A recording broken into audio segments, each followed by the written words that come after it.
Welcome to the Red Sneaker Writers Podcast. News, interviews, and writing tips for people who are serious about having a writing career and want some practical knowledge to help them achieve it. Your host is the nationally best-selling author of more than 50 books, William Bernhardt.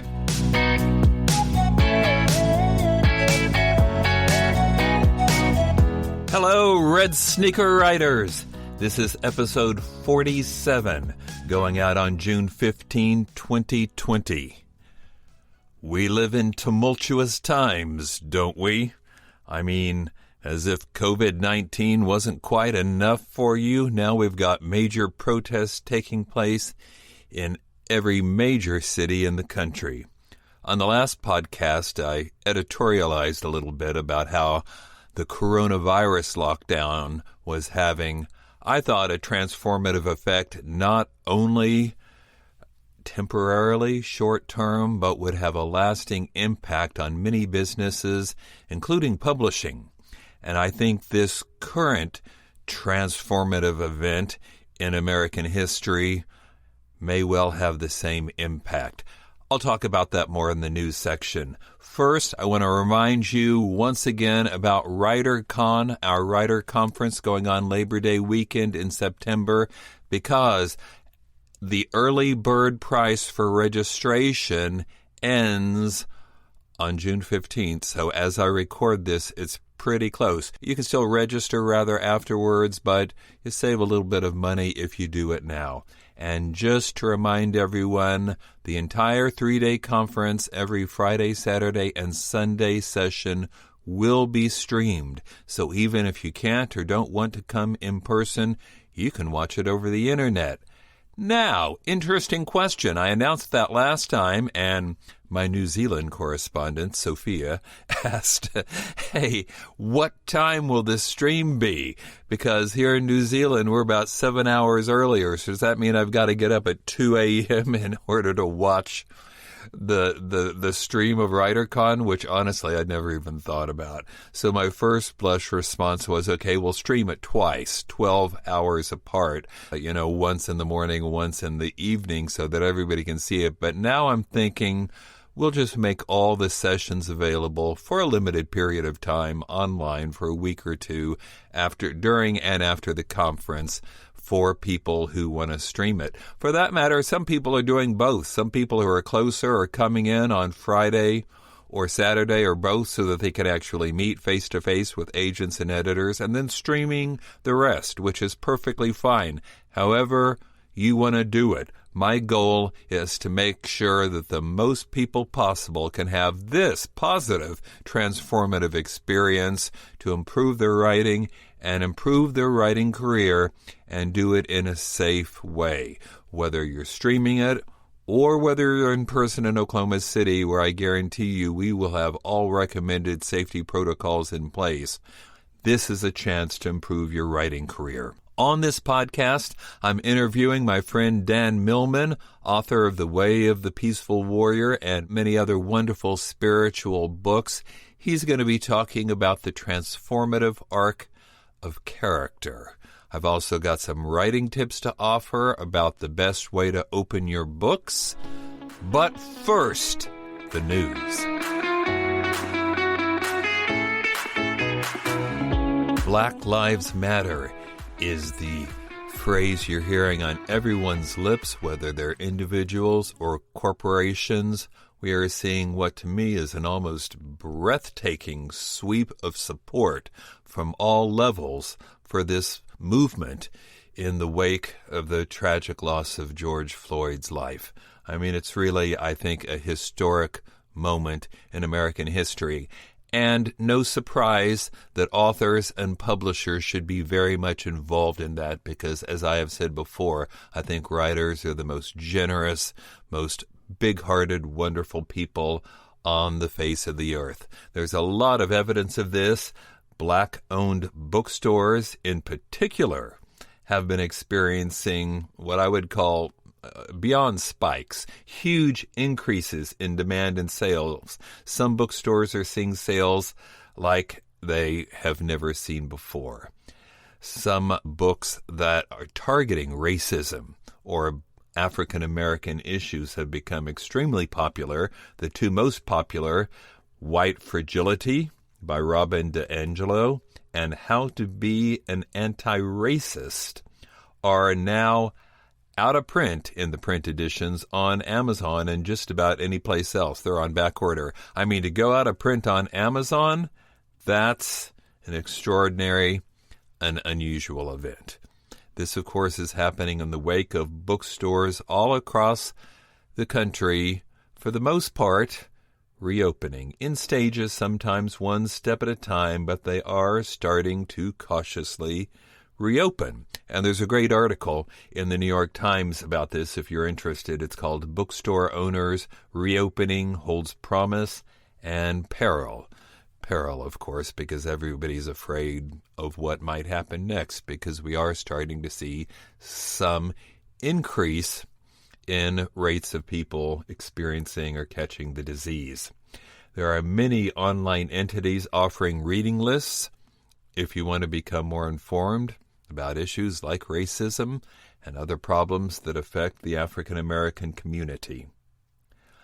Other issues of interest to Red Sneaker writers. I have in the past talked about the Internet Archive. I told you my own experience at successfully getting my books removed from the Internet Archive. This is a big internet database which has caught a lot of flack because they've been digitizing, in effect creating ebooks of authors' work without authors' consent.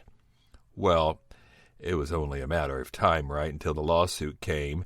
And since the last podcast, several large U.S. publishers have, in fact, filed a suit against the Internet Archive, trying to get them to stop this. Interestingly enough, the plaintiffs in the lawsuit, 3 of the big 5 are there, and another publisher as well, is significant, but not in the big 5. But where are the other 2? I mean, why is it 3 out of 2? To me, there's not even, I don't even know what the lawyers for this archive would say in response. I think they should just fold the cards and take the thing down. Follow up on another thing that we've talked about a lot on this podcast, the DMCA, which is short for the Digital Millennium Copyright Act, which, among other things, does not hold internet entities like Twitter or Facebook or database, places like Pirate Bay and whatnot. They can't be held liable for things other people post there. But if you see copyrighted material there, you can send a cease and desist letter, ask them to take it down, and they are supposed to comply. What too often happens when some of those places, particularly the really sketchy ones that are mostly located in foreign companies, you send a letter, they take down your work, and the next day 6 more people have uploaded the same thing. It's a rabbit hole. Trust me. If you have Google alerts on your name, like any good egomaniacal writer would, I certainly do. The idea of Google Alerts is that it alerts you whenever some website with your name on it has gone up or gotten a lot of hits or whatever, every day. And I'm not exaggerating when I say every day. I get 3 or 4 new notices about some schizoid database somewhere that's making it possible. I shouldn't even be telling you this, but the point is there are people out there illegally downloading books, and there's not much you can do about it. But when you see it on Twitter, for Pete's sake, which is supposed to be above board, that's different. And that's what happened to me just a few days ago. I saw on Twitter, thanks to Google Alerts, that someone was offering free downloads of my new Red Sneaker book, Dazzling Description, which I hope you've already pre-ordered, but at any rate, it's not even out yet. You can't buy it legitimately, but these people are offering downloads, or so they said. I didn't try it because, what that might have done to your computer. It may just be clickbait, but at any rate, they were offering free downloads of Dazzling Description. So I thought, okay, now I'm going to see if the DMCA does what it's supposed to do. So I found the right place online, and I sent Twitter a detailed letter saying, hey, these people are supposedly offering free downloads of my books. I want you to take it down.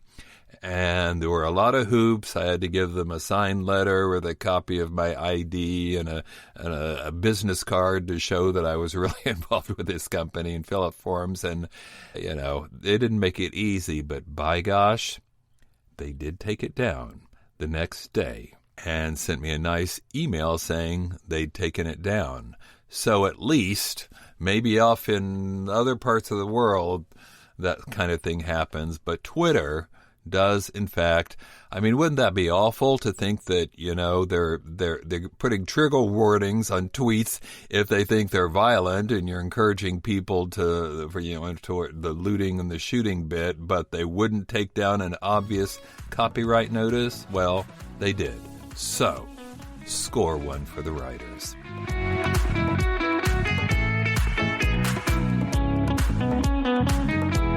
My writing tips section this time is triggered by an article that I found in the Times, and by that I mean not the New York Times, but the UK Times, what they used to call the London Times, but now is just the Times, which is a source of enormous confusion, but whatever. This is reporting on a research project that was described by the Arts Council England as, quote, beginning to circumvent the hold that e-reading platforms have had on data about reading habits. And of course, when they talk vaguely about e-reading platforms, you know what they're talking about. They're talking about Amazon, of course. They know that Amazon has huge amounts of data about what people read and why they read it and how long they read it and which pages they access, for Pete's sake. So the point of this project was to get some information of their own. What'd they find out? Well, here I'm quoting right from the article, their lead. What did they learn? Women persevere, men give up, and literary fiction is kept for the weekend. There you have it. What they found, what the business about giving up is basically how long do you stick with a book that you're not really enjoying very much. I mean, you've all been there, right? You've started it, somebody told you it was good, or a teacher assigned it, or you paid money for it, so you guiltily feel like you ought to finish it, but you're just not enjoying it, so you give up. When? Well, according to this study, men give up before page 50, but women will keep going to page 100. But they're still giving up, and that's not a good thing, especially if you're the one who wrote the book. The same study also indicated that only about 5% of all ebooks are finished by more than 75% of readers. Only 5% finished by a majority of readers. Well, there could be factors there. Some people are buying ebooks offered for free, so they've got no stake in it, or 99 cents, so it's not going to break their heart if they quit. But again, the takeaway I get from this is some people aren't finishing books, which tells me the opening's not really drawing them in the way it should be. And when I thought about it, I thought, in all of those 10 Red Sneaker Writer books, including the most recent, Dazzling Description, which you should go pre-order, not download from a Twitter page. But I don't think I've ever talked about openings in any of them. It's something we talk a lot about in my writing retreats, because we start at the very beginning of the book and move forward. But I don't think it's ever come up in a book. So just let me talk about that a little bit, because I think some people sometimes have the wrong idea. They understand that you need a hook. You want to grab the writer's attention right off the bat. But how exactly do you do it? At the conference every year, the WriterCon, we have what we call a first page panel, where we read some of authors' first pages anonymously. Nobody gets embarrassed. And then we have agents and editors comment. What's working, what's not, how long would you read before you moved on to the next one? And the what they say is startling, because most move on pretty quickly. They got a lot of stuff to read. They get a lot of queries every week, and as soon as they see something that